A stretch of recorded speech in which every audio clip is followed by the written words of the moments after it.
Saints. Welcome to Let's Talk, a podcast from the Gospel Coalition Podcast Network, where we seek to apply biblical wisdom to everyday life. My name is Jackie Hill Perry, and I am here with Jasmine Holmes and Melissa Kruger.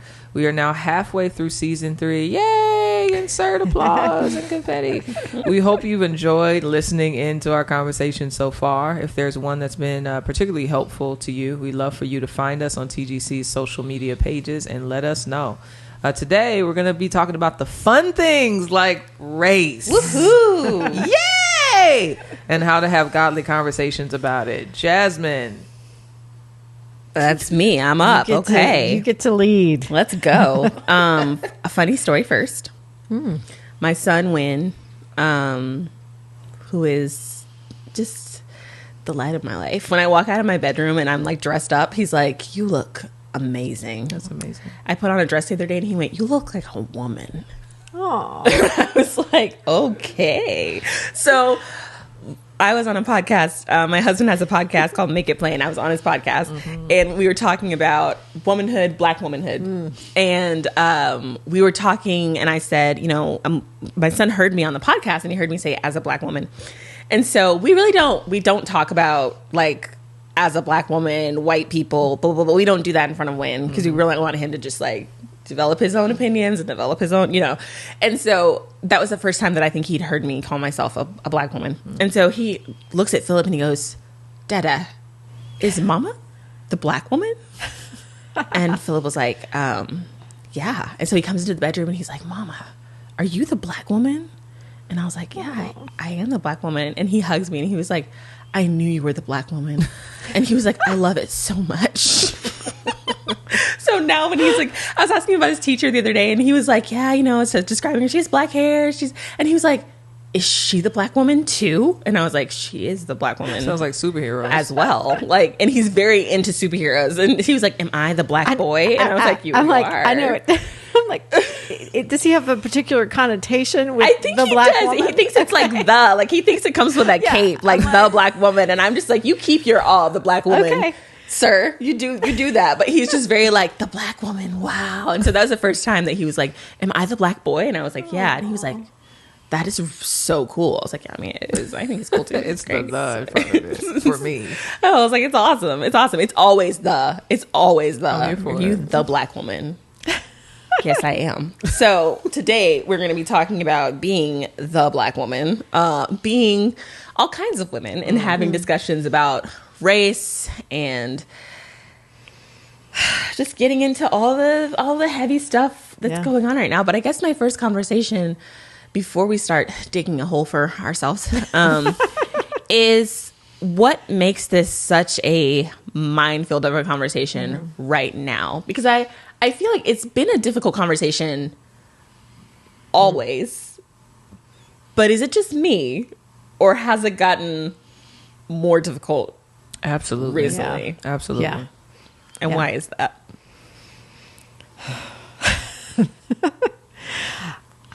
I think there are a couple of reasons. One, I know for someone like me, obviously I'm a white woman. The I guess white I'm woman. the white woman. The white woman. Yes. Gosh, I feel I don't know what that means. Hey, if you're the representation of white women, That is place. terrifying. I'm sorry. That's terrifying. I've seen so many hurtful things said on social media that I can both be fearful to say anything because I'm scared my words might hurt someone unintentionally. Because some of it that I see, that I'm like, that sounds really hurtful. I don't think they meant to. But I'm like, when you say it like that, you don't know what you're really saying. right? And then I think there's also, though, I fear my silence is saying something. Sometimes if I don't say anything, do people think I don't care? Right. But it's this, I think there's a situation where I know increasingly how much I don't know.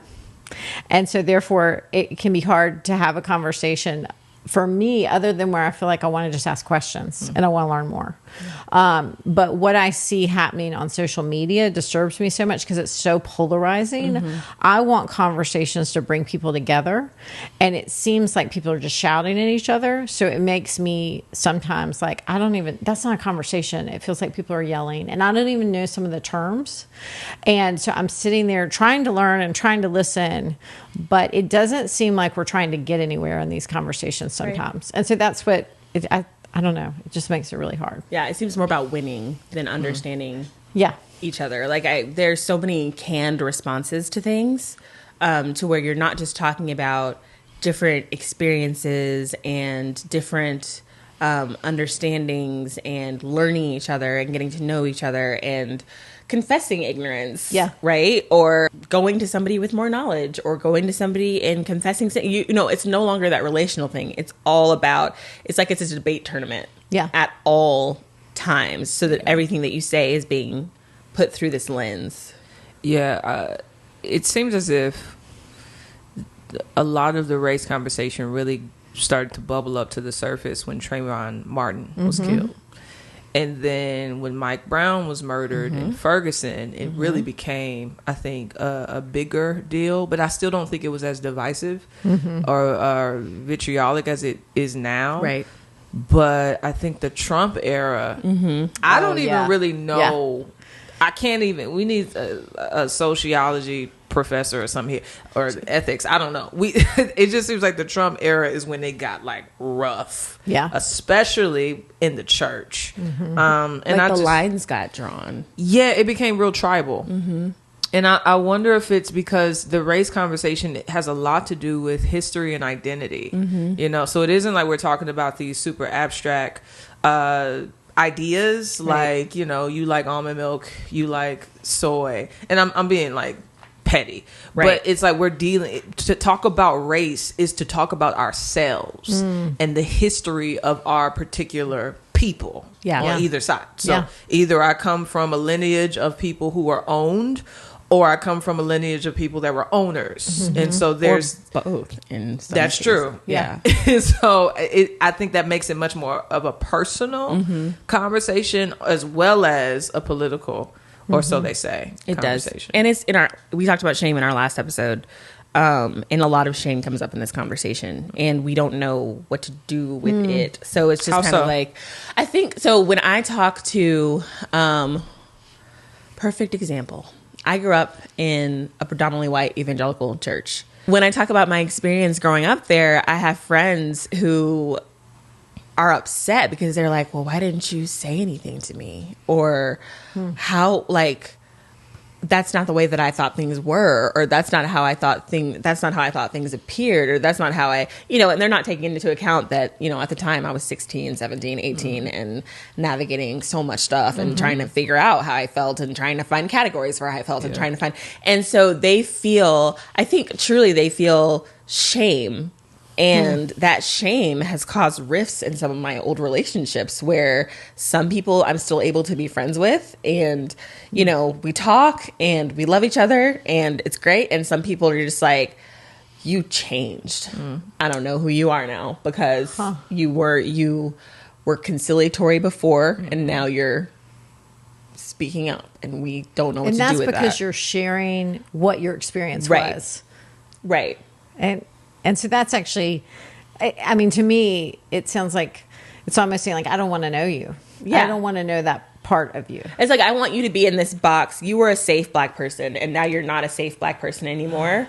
And your not safeness makes me feel bad. Like, I think there's this reassurance often when I'm talking about race and justice that I get from white brothers and sisters in Christ, is that they want me to tell them that they're okay, that they're not okay, but I'm not racist. Like, I'm not racist. Like, I'm not, it's just, it's, I don't know how else to describe it except for it's shame. It is a shame response of, please don't make me feel bad about who I am or even who my ancestors were, because I don't know what to do with those feelings. Wow. And so I'm going to react very badly because I don't have a healthy way to process what you're saying right now. That's a great way to describe it.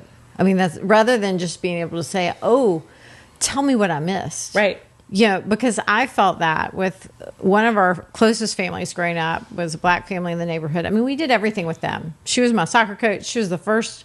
I mean, she's like one of the neighborhood moms. You know how neighborhoods have moms. Like every time I make snow cream for my family, I'm like, oh, this is what Miss Scott used to do for us in the neighborhood. But it's only been since I've been older. What's snow cream? You haven't had snow cream? I'm from Texas. It's like shaved ice. Well, no, you take the snow. Oh, legit snow. Yeah, legit snow. So you take the snow when it snows. This was always like the big neighborhood deal. We went to the Scott's house. And she'd take the snow and you add like sweetened condensed milk. And what else goes in there? Oh, vanilla. And then you just mix it around and it makes this yummy concoction. Okay. Called snow cream. But that's cheap. Yeah. It was yummy. It was like in a bowl? Or Yeah. She would just put it, you put out a clean bowl. No. Did you grow up with snow though? No? Yeah, but we didn't eat it. Yeah. No shame. I'm feeling a little bit ashamed of myself. No, we had shaved ice, so that's No, what I don't think you should feel shame because I want to eat it. Yeah. Well, okay. Next time It was probably clean snow. Yeah, It just sounds. I want it. Maybe it was, what's that acid rain? We were always a little concerned. But yeah, you set out the bowl the night before so it gets all nice and cold. It only snows a few times in North Carolina, so you got to get really excited. Oh, they would put it in a bowl. Yes, in a bowl outside. I'm thinking of y'all going in the Oh, front so you don't just go yard in the front yard and and scooping the collect snow it. off the grass. There are animals out there. No, I was thinking man, they are some risk takers. I thought they were like looking to make sure it was clean snow and then like digging it. the bowl out, I and hear it would you. snow in the bowl. Okay. See, I thought you were going and foraging for snow, and I was still going to eat it. We'll put the recipe for snow cream up. I'm Feels so much excited. better. I'm so sorry I interrupted you. I was just like, I need to know. But I realized later growing up, I never thought, what was that experience like for my friend? So I just realized, here's the thing. As a white woman growing up, I was never made to feel small because of what my color of my skin was. Like I was never called something. You know what I'm saying? Like I don't actually know what I don't know. And so it was easy to think, well, all that's gone now. You know what I'm saying? Like, I mean, nobody does that stuff because I never heard it in my home. I didn't. I mean, and so I want to hear what's the experience of my friends, just to say, oh, I'm sorry that people treated you this way or said this to you. But just because I didn't experience it doesn't mean it's not real. What other people experience. And also, just because you're not directly responsible, yes, doesn't mean that you can't be empathetic. Yes, but I think it's hard to move from. I think people move immediately from I didn't know this to you're accusing me of something and I don't like it. Yes, rather than just listening to your story, right? And saying, "Tell me what that was like." Right. Yeah. And it just it goes so much into so many other things that we're talking about this season, because truly it is. It's this shame-filled response. It's a legalistic response. Like, okay, the letter of the law says that you're not being racist unless you use the N-word. That's the letter of the law. So if I had an assumption that was hurtful, I'm not going to apologize for that because that doesn't violate the letter of the law, even though maybe it violates the spirit of the law. You know what I'm saying? And so it's very it's just fraught with so much tension because it's people dealing with what's going on inside of them. I think what makes it even harder is that one, these experiences aren't isolated. Like your experience is not just Jasmine's experience. It's a lot of people's experiences. But you also now have kind of this demonization of sharing your experience as if it's a critical race theorist thing to do. Right. Right? And so now to even share it is immediately discounted. Right. And not heard and not listened to because now it's like we're being Marxist by doing so. What's a critical race theorist? You tell us. Because the thing about critical race theory, since we're here now. Since we're here. I was like, you know what? People keep talking about this thing. Let me read about it because I've been on the critical race theory list, and I said, I ain't never went to no class. I'm always on that list. I remember I texted Jasmine. I said, why they keep saying? Was there like a meeting that happened at 6 p.m. somewhere in some secret hallway that I was invited to? Like I wasn't there. I didn't know. I had no idea. But we both were there. Apparently, we're apparently on the team. there. You're behind the whole thing. I know. We were there. We were pulling those strings. Derek Bell and all those people. And so I was like, you know what? I've been in school. I recognize the beauty and the necessity of reading primary sources. Absolutely. Okay? Absolutely. And so I was like, let me go read what the people who created critical race theory actually say about critical race theory. And you know what I realized? One, a lot of people don't know what it is. Yep. But two, it's actually really confusing. It's so confusing. It's so high level theory that I'm like, for y'all to be saying that everyone is critical race theory, theorists, you're actually making people more brilliant than they actually are. We ain't that smart. No. I'm not. To be able to like, so what is it? The analogy that Jasmine I always, is smart. Yes, because I feel the same way that Jackie. I have tried to read. I mean, Yeah. I tried to read. It sounds like I can't read books. Look, but it is like but I tried it's to read. confusing. I mean, It's a lot. Everything Also I read, really I'm like, boring. because I'm sitting there watching on Twitter. Everybody's. It's like the new bad word to call people. Yes. You know, when Because you it was see it. Marxist. Yes. Yeah. It was. And I'm looking SJW. it up and saying, what are they talking about? I know. So tell us what. Well, it's interesting because there was a list that came out a while ago, and actually it came from my my home state. I think I may be the only Texan who's like, that is where I'm from, and I'm sorry, because every other Texan is like, So you're bearing the whole way to the state. I'm just like, y'all, I'm sorry. 'Cause then they're so proud of it too, and it's like, But y'all, everybody in Texas who's listening, we love you, and we're glad you're here. I mean, I'm one of you, so we gotta. Y'all eat things like Lubies. We you know? do. We do that. Whataburger. Whataburger. Yeah.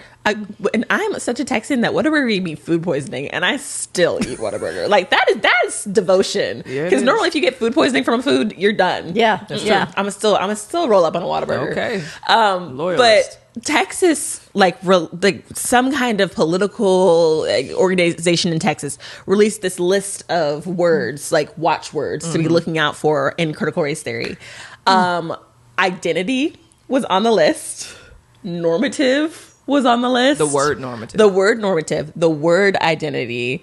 The word colonizer. It was just like a bunch of words, and it was like, this is critical. And I was like, it's such a dilution of what actual critical race theory is that it's kind of like. So I was talking to a teacher, and she was like, well, they're teaching critical race theory light at my school. And I was like, what is that? And she was like, well, it's not critical race theory, but it uses some of the same phrases. And I was like, so are they also teaching rocket science light at your school? And she was like, what do you mean? I was like, well, rocket scientists all start out knowing that 2 + 2 is 4. It's very important. It's foundational because it's math. So like anytime you're teaching math, are you training future rocket scientists or are you just teaching a discipline that also is connected to a way more complicated discipline that they're going to run into in the future? And she was like, I never thought about it like that. I was like, yeah. I know. Yeah. It's So what is it? Yeah. If it's not normative and identity. if it's not just words, Right. it is a legal practice, right? It's a legal, it started out as critical race studies, and a bunch of lawyers were using it in order to have a framework for the injustice that they were seeing, right? And that's about as far as I can go. Yeah. It seems honestly. like it's a lens Yeah. by which to understand how racism is not just these isolated incidents That it's connected. in the world, Right. but it's also integrated into the structures of our law and our government and all of those types of things. And the reason why law comes up so much is because the group of people who originally came up with critical race theory were lawyers who were trying to figure out, okay, where's the root of this so that we can figure out how to Right. use our practice to undo this. But that's literally as far as I can tell you. So why has it become such a curse word then? I think it's easy because people don't know what it is. So if you don't fully understand it, it's like you guys remember when secular humanism was like all the rage. I don't actually, but tell me. Oh my gosh, do you remember? I remember I'm that like word. a child but of the, I'm a not child sure. of the 90s. I'm a child of the 90s, and I was like a Christian in the 90s. So like secular humanism was like the bad thing. Yeah. That was the thing that we were all like really supposed to be looking out for, was Okay. secular humanism. Yeah. And if you said, what is secular humanism? People would be like, it's secular and it's humanist. And you have to be careful about it because it is both humanist and secular. And so like teenage Jasmine was like, I gotta be careful because secular humanists are, and then it was like postmodernism. Yeah. And it was like, what's postmodernism? Yeah. Well, it's just not being traditional. It's like non-traditional. Oh, okay. And then there was a little season in there where like, it was like evolution was going to take down the Christian, like we needed to know how to argue with an evolutionist. It was very important. Yes. It was like you the 7 days of creation, get into it because they're coming after you. They're coming after you next. So like, it's always, I just feel like critical race theory is our new villain now. And it's an easy one because it's so hard to understand. And there's so many, like, it's one of those things where you understand some phrases from it. And so then you're like, oh, is that critical race theory? Do you want to be careful? Because one of the arguments that people have made is like, well, nobody knows what critical race theory is. So why are we talking about it? That's not true. People do know what critical race theory is, and they're very devoted to critical race theory. And it is an entire system of thought and practice that truly does exist. So we're not like, this is all a conspiracy. There's no such thing. Right. I think what we are saying is that laymen are using terms that they don't fully understand in order to accuse the brethren instead of stopping to try to understand what is actually being said and what is actually being communicated. It's making us bad listeners. Right. It's become kind of a dog whistle instead of something that it really does. Like Marxism is a real thing. But when people were calling me Marxist 2 years ago, it was like, why? For why? Karl Marx was like super racist actually. So Because you went to Frankfurt, Germany. it's because You visited there. So clearly you're Marxist. that Frankfurt school. Yeah. And so I think like part of the reason why it's such a divisive topic is because it is so hard to understand for so many laymen. And if you don't understand it and it's just become a collection of buzzwords and phrases, you see those buzzwords and phrases everywhere. You even see them in, I had somebody in my inbox the other day because I love to study history, and I like to, what my thing that I like to do is to go back to when Marx was just like 5 years old and hadn't even come up with Marxism, and we were over here in America, and people like David Walker and W.E.B. Du Bois later and Mariah Stewart were already talking about race and justice in terminology that people would call critical race theory today, and be like, this completely predates the whole notion of critical race theory. It completely predates Marxism. Like we've been using this terminology, and we've been using this and founding it in biblical principles for a really long time over here in America. And somebody was like, yeah, but W.E.B. Du Bois was a critical race theorist. And I was like, how? That's anachronistic. That doesn't make any sense. And they were like, well, because he says the same things that critical race theorists say. So I guess I'm a Muslim now because I also believe in one God. You know what I'm saying? Like, it's just like, So what you're arguing is it is actually possible to talk about race and racism, how it exists and how it has affected our country, without actually being a critical race theorist by doing so. Yes, and without buying into the complete framework either, because critical race theory, it's not a gospel framework. We're not going to get to Jesus from there. Right.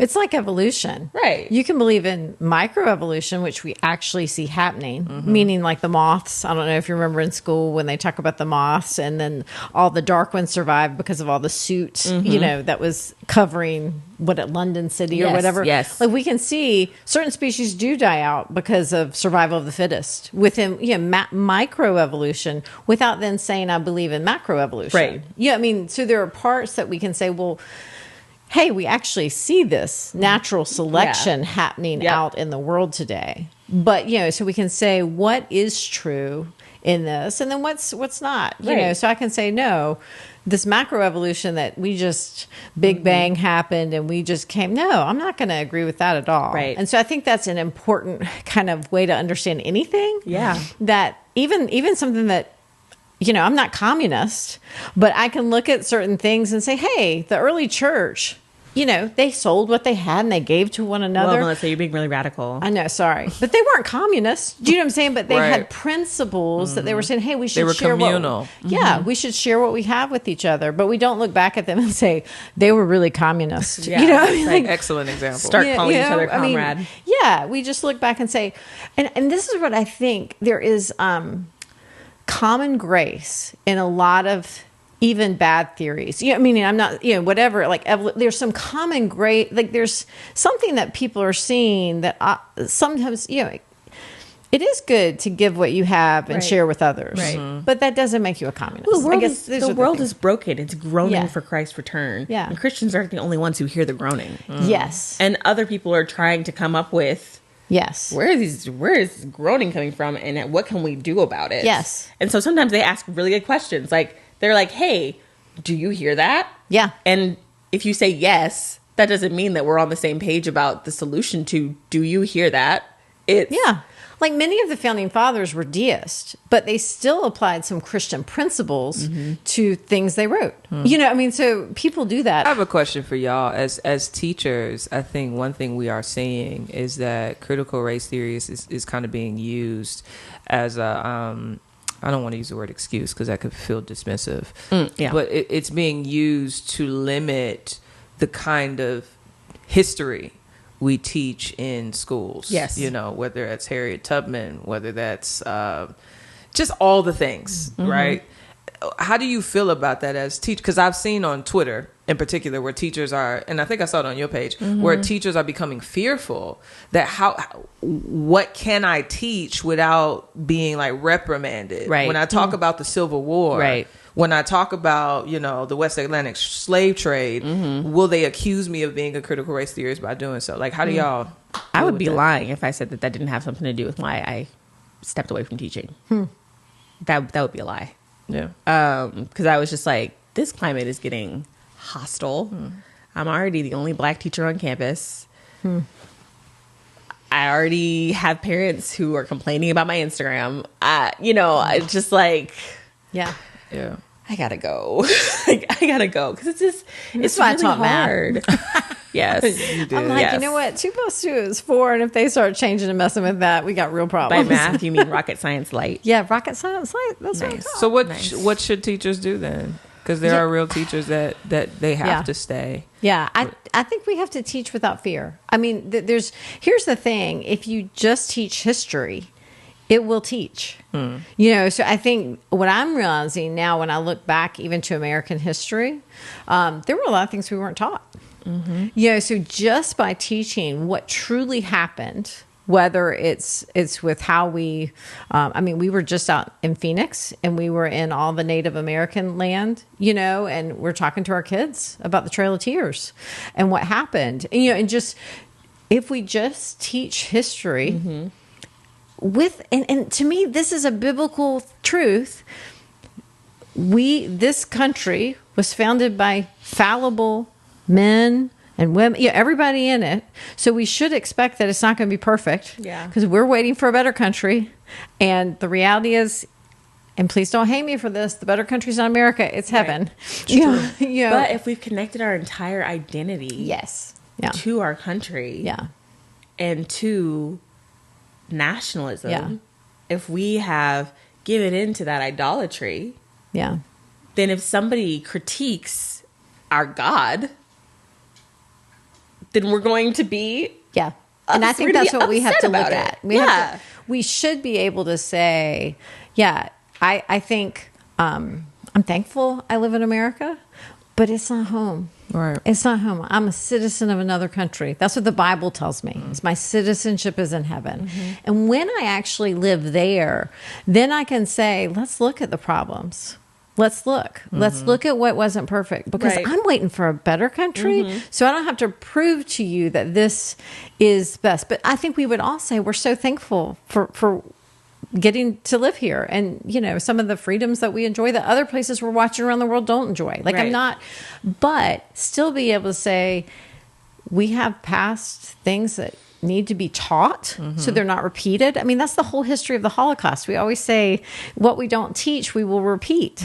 And so to me, we have to teach the wrongs that were committed and not be afraid of them, you know, and just be honest and say, hey, this isn't good. It wasn't good to buy and sell people. No. People are created in the image of God. Yeah, I mean, if I'm a slave, what does Paul say? He's a bond slave to Jesus. I mean, that's who we're the servant of. And so we should be able to look back and say, yeah, there were wrongs. Let's talk about it. I don't know. And some of that is accepting consequences of what happens when you do teach. Because there's certain things they're like, they don't want us teaching at all. Yeah. They don't want us to talk about it. I think Trail of Tears is one of them.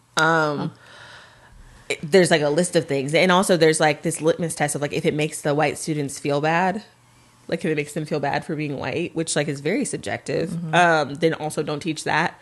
I remember when I was in college, one of my professors, I went to his office to talk about the exam, and I saw the autobiography of Malcolm X on his shelf. And he was this white Catholic, Houstonian with Malcolm X on the shelf. And I was like, yo, like, let's talk about this. And he said, I used to have my freshmen read it. But we had to stop reading it and it's a small private Christian college. Like, I think it has like, I want to say like less than 5,000 people are on campus in this college. And we had to stop reading it because it was making the white students feel bad.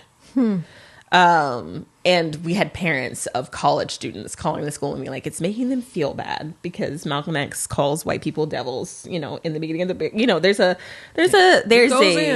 There's a metamorphosis of Malcolm X, at the beginning of the book, you're like, oh, okay.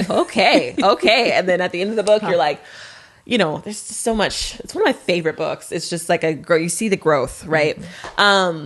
Anyway, I was talking to him and he was like, it just made them feel bad. So I don't really know what to do about that. And I was like, that is so interesting because I don't think anybody ever thought about me when we were reading Huck Finn.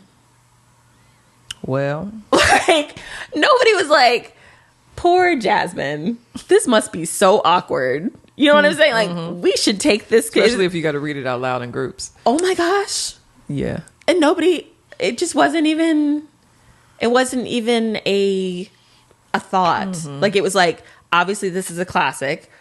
Yes, there's some things in it that we don't agree with anymore, but we're gonna press through because this is Mark Twain.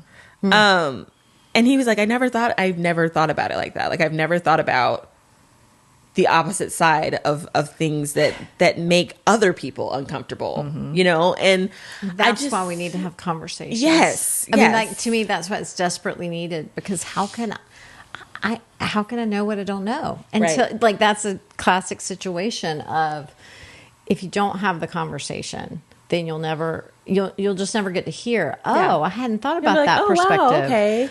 I think this is again our desire to be God. We think we know everything because we have lived a life. And I think the older I get, the more I realize I am one little bitty person in this earth with one experience. Because I even think about this when studying scripture. And, you realize I don't know anything about first century Jerusalem. I mean, I'm having to learn what would their perspective be as they different cultural lens. Yeah, as they read the Bible. How would an Israelite read the books of Moses? I'm always trying to put that lens on. And I think that's just trying to love our neighbor. Trying to listen well. So let me ask this question. Are there particular things in discussion about race that can be really painful? Like if people want to have these conversations, how can we do it well? Or maybe what in the past has not been done well that you've seen that, people can learn from, like, don't say this. I don't know if there's any, like, hey, when you say this, what you need to know is it comes off like this. Does that make sense? I think before the conversation starts, it's about your disposition, and why am I entering into the conversation? Do I even want to listen, or is this a performance? Right? Do I want to be challenged? Am I strong enough to hear hard things? Am I able to even discern the things that are being said that has nothing to do with me, right? But I'm applying it to me. Kind of this self centered, I think, view of the conversation. I think it's really how you engage in any conversation. Yeah. Right. Yeah. With your mother, with your child, with your husband, with your friend. It's let me enter into it with humility, in the spirit of let me hope the best. Let me put on compassion. Let me walk in kindness and love. Let me be forbearing, meaning let me listen to what the person has to say. Let me be patient in this situation. Like, I think just walking in the spirit as we engage, honestly, we'll do a whole lot. But I'm sure Jasmine has more. But yeah, I agree with you. And there's so much, there is so much double talk in this conversation where one of the leading criticizers of critical race theory is an atheist that Christians are quoting all the time because he agrees with them. So they quote him. It's okay to quote the atheist on critical race theory, but it's not okay to say anything that sounds like critical. So the double-mindedness is something that I really, really stress that we try to weed out, because our political identity has become so married with our personal identity in this climate to where you can't have a conversation with somebody without being shuffled into a box of, who did you vote for? What do you think about critical race theory? What do you think about the virus? What do you think about, you know what I'm saying? Like, everything is so polarized. And so I think, yes, walking by the Spirit, and yes, rooting out that tendency that we have to go tribal and to just we as Christians, especially in this political climate, I think that we've gotten way too far into this, the enemy of my enemy is my friend. And so it's like, well, yeah, that political commentator is not acting Christ-like, but they're saying what I agree with. So Rah, rah. I'm just going to give them a pass. Or like, yeah, that critique was not honest. But I didn't like who they were critiquing. So I'm just going to let it go. Yeah. Having an allegiance to Christ alone in these conversations is so important, and having a relationship with the people that you're engaging with. I'm on social media, and so at least once a week, a white person asks me a question, and I'm like, that would be a really good question to ask a black person in your community. You should care what they think more than you care what I think. And when you approach them, if you've never approached them about anything else, ask yourself, why? Like, why now? Why when they have utility for you, do you now want to talk about the experiences of their life? Why now when everything is so polarized and you're wanting a cheat sheet, now that person is valuable to you? I think walking in genuine relationship with people is really important. And multiple people. Yes. Because I know one thing that can happen is like, well, my black friend said blah, blah, blah, blah, blah. Because you got one. Yeah, you can always find the one that agrees with you. And what's actually, I'll say one thing that's been really helpful for me is reading, because sometimes, it's not your job to help me know everything. To teach me everything, if that makes sense. We can't expect do some work. Yeah, we can't expect that. And so, one thing I really recommend, The Warmth of Other Suns. It was a whole, when we're talking about education, I didn't know about the Great Migration. I'd never heard of that. I did learn about the Trail of Tears, but I never learned about that. And so it was so helpful. And I love how she weaves together stories, yes. where different people go. It sat on my desk for 2 years because it was so thick. And I was this is going to be work. It's a beautiful book. But it's so well written. So I highly recommend it. But I also recommend fiction if you're not a historian like Jasmine. I found some fiction works that are kind of based on history. I don't know. Have y'all read The Underground Railroad? I have it in my phone. Okay, it's good. Yeah. It's good. And I just last week was reading, and this just popped up. It was what was it called? The Personal Librarian. Have you read this? No, it's on my wish list. It's on my Audible wish list. I should have brought it. I just put it on my Audible wish list. I just finished week. it. I have it at home. I should have brought it for you. That was the look on my face that you saw. I was like, oh. Yeah, but it's about the personal librarian of J.P. Morgan, kind of at the turn of the century, and she was a black woman who could pass as white, and so the reason she could work for him her mother chose to move to New York and have the whole family pass as white. And so it helps you. I find fiction can help you walk. You can never experience what another person experiences, but you can at least walk in their shoes a little bit through a fictional character. And you're like, oh, it just gives you a little more understanding. Yeah. So I don't know. That's been something that's been really helpful for me. I don't know if there are any good books. That I would add, though, don't be afraid to also have a diversity of resources. You know, one time I was having a conversation with a guy at a church, and we were talking about sexuality, and he was just struggling with just a conservative sexual ethic of potentially not ever having an attraction for a woman and what that meant, and him having to be celibate. And is Romans 1:26-27 actually condemning same-sex behavior and all the things? And I was like, I would actually challenge you to read both sides. To read those who have a progressive sexual ethic and those who have a conservative sexual ethic, and wrestle with it, because you're going to have to wrestle with it at some point. So educate yourself and learn how to gain the wisdom and the discernment, and do it in a community. Do it with some wise voices around you that can point you in the right direction. Yeah. But I think we will lean toward the resources that affirm our biases. That's a good point. So I think it really is helpful to listen to the people who you believe you oppose, so that you're just much more educated in your framework. That's a great point. Yeah.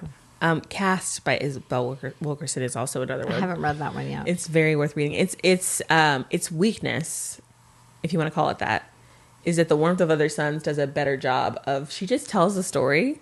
And she leads you right up to the conclusion, and then she's like, and that's the story. Yeah. So, and Cast is a lot more pointed, and so there's more to disagree with in Cast. But I also really enjoyed, or I learned from, let me say it that way, Just Mercy is one of the hardest books to read, because what it really confronted me with was, even when you read The Warmth of Other Suns, that feels like a long time ago. Yes. Just Mercy feels like, that was my childhood. And so reading about our justice system from the perspective of a lawyer, he went down and overturned a bunch of cases that were Stevenson, right? Brian Stevenson. Did I say the wrong name? Sorry, Brian Stevenson.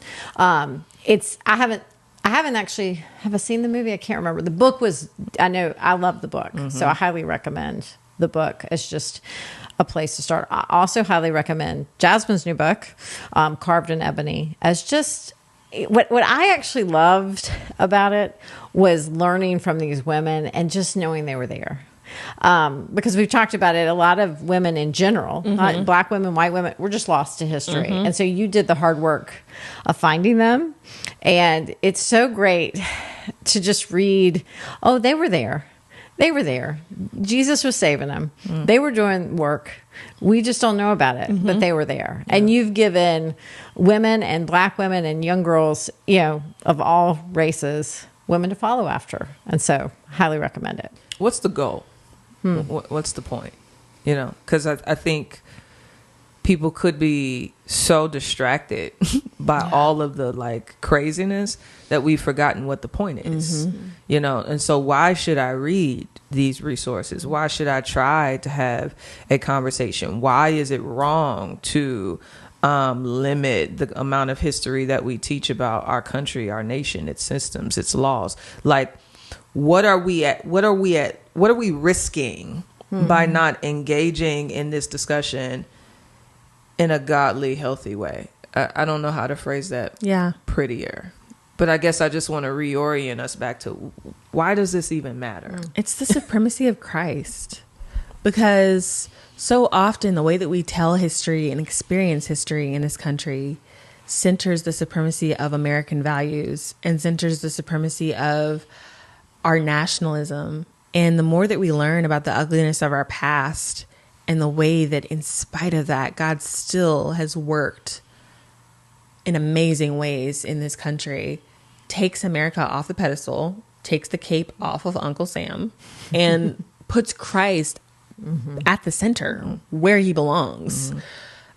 It's one of the best ways that I found to do that, is to just say, you know what, I know that you're proud to be an American, but there are some ugly things that really impact people to this day still. Right now, like outside of your door, like in your church. Because ultimately America is not going, it can't save you. Critical race theory, it cannot save you. Marxism, it cannot save you.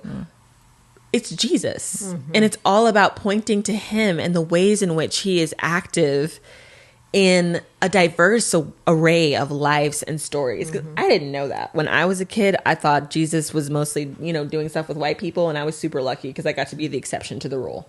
That's really what I thought. One of the best parts about writing Carved in Ebony was just that redemptive, and my first book, Mother to Son, was just that redemptive recentering, not of the Black experience, but of Jesus. And I think we miss that when we center white American exceptionalism as the norm. Yeah. Yeah. And well, and for me, it's just part of, if I love my neighbor as myself, one way I feel loved is when people try to understand my perspective. So to me, I'm trying to do that with my brothers and sisters in Christ all the time because we're one body. Yeah. I mean, like we are all part of one body. So I want to understand and love my neighbor as myself. So it's loving God because he created, we know what the kingdom's going to look like. It's going to be every tongue, tribe, and nation will be praising his name together. But, you know, we all have stories, and I think it's just part of knowing one another and loving one another well. And I would add, I think it's in Jesus, his high priestly prayer. He prays that may they be one like you and I are one, so that they may believe that you sent me. Is that right? Yeah. And so that our oneness isn't apologetic. Yeah. Really. There are Black religious cults that are being created and are thriving because of the church's response to race. Thriving because what they see is a church that does not look like God, a church that does not look loving, a church that does not love justice, a church that does not care for mercy at the expense of their own comfort. And so I think that's what we're risking, is people actually wanting the gospel. Or our gospel, rather. Even when I was reading earlier this year the autobiography of Malcolm X, I think it was one of the chapters he was just talking about how he viewed Christianity. Yeah, it's tragic. And why the Muslim faith was so compelling. And I thought to myself, I was like, wow, if white supremacy wasn't so rich in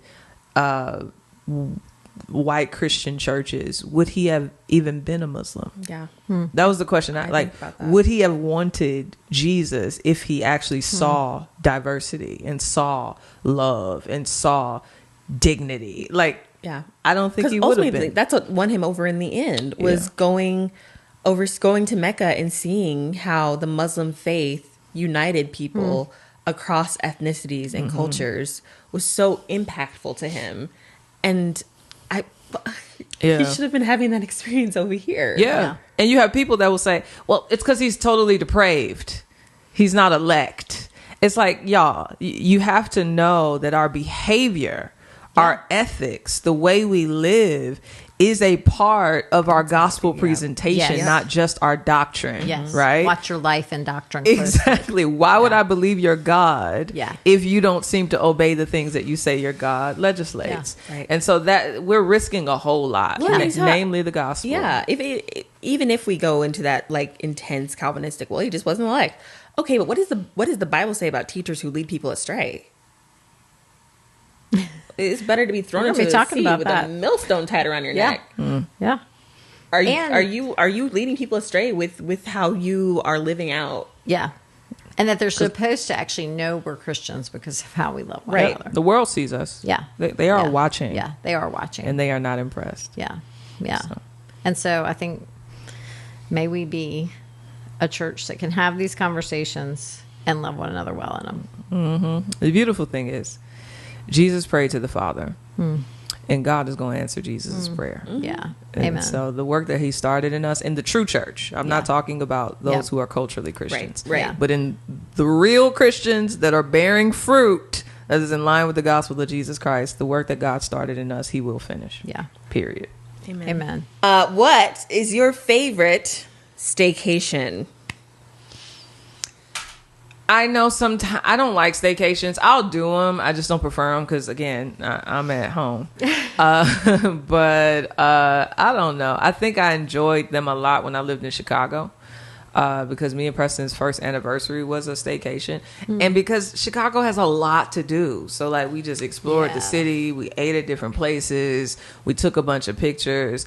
Atlanta, it's not that Atlanta's uninteresting. It's just not as cool. So, a staycation doesn't feel as fun. Yeah. I just kind of didn't make that cute. Yes, I don't like staycations here, honestly. Chicago, yes. Sorry. We get it, Jackie. You're from the big city. I'm from St. Louis. That's bigger. I think it's bigger than Jackson. I'm sorry, because y'all don't have a Chipotle. Chipotle. We don't have I know. Chipotle or Trader Joe's or Aldi. Ooh, Send Jasmine food. Please do. Please do. She needs it. Melissa, what about your favorite staycation? Well, I read it wrong. I mean, Or things I you wish I'm not good at staycations because I wish I would just go to fun restaurants and hang out and read books. I ended up that closet. I should clean that closet. I'm terrible. I'm terrible. I start all the things the drawers that bother me. So I need really, if I'm going to have a vacation, I have to go away. Staycation. I'm a terrible staycationer. I just start working. Like, on the things that you can't go to in your normal day. You're still in your city. You're still in your city. Yeah. So I just don't feel rested. I wish I'd have to actually go to a hotel. If I went to a hotel in my city. Well, that's what I thought is staycation. Okay. That's what I think Maybe it I'm is. doing if staycations you, wrong. if you're at home, you just at home. That ain't no stay nothing. Yes. Staycation. Okay. I would stay in Uptown Charlotte. That'd probably be fun. you've got I've a lot never of done cute that. stuff. But I would do that. Yeah. Mine is actually in our neighborhood. It's an old house that was converted to a bed and breakfast. It is a 2-minute drive from our house. They cook for you. They do, and it's really nice. And we love to go there. We go That's there fun. just about every year, and just have a night away from the kids That's nice. and just chill. at Away a bed from and the breakfast. laundry and all that. Yeah. It's nice. It's nice. That's good. Yeah, it's That's Fairview Inn. It's nice. That's fun. Ain't got no Chipotle though. Nope. That's all right. Nope. It's gonna be guacamole in heaven. I'm believing God. Amen. It is time to talk about our sponsor for this season of Let's Talk, Crossway Books. Yay. We have a lot of books to discuss. Our book to discuss today is Demystifying Decision Making, a Practical Guide by Amy Joseph. Melissa, tell us all about it because I want my decision making Exactly. demystified. Well, actually, and this book is part of the Crossway TGC partnership. So I got to work with Amy some on this. So I got to hear it from the beginning and talk to her about it and got to see it kind of develop. It's a great book. It's helpful just on how do we make decisions. We talked about this on Let's Talk in either season 1 or 2. Like how do we decide what to do? And I find it's one of the biggest. Yeah, in the 20s and 30s, you're making so many big life decisions, but all of life you're making decisions, And so it's a book that kind of helps you sort through how do I make a decision? What does it look like to make a good decision? How do I listen to the Spirit when I make a decision? How do I find good wisdom from others to make a decision? So it's really helpful on all of those things. So if you're making decisions, even if it's, which yogurt to pick out of the aisle. Yeah, because there's a lot of yogurt choices. There are a lot of yogurt choices. So it's on how do we do that? One of the decisions that we'll have to make is how do we buy this book? Yeah, ooh, that's good. How do we find it? Well, if it was 5 years ago, you could probably walk into a bookstore. But the way you Amazon lovers set up, you ruined all of our abilities to walk into bookstores all over the country. But we thank God for Google. And on Google, you can go to crossway.org/plus. And there you can find out how to get 30% off Demystifying Decision Making because the Saints love a deal. All right, y'all. Thank you for listening to today's episode of Let's Talk. Next week, we are going to have a conversation about how to identify false teaching.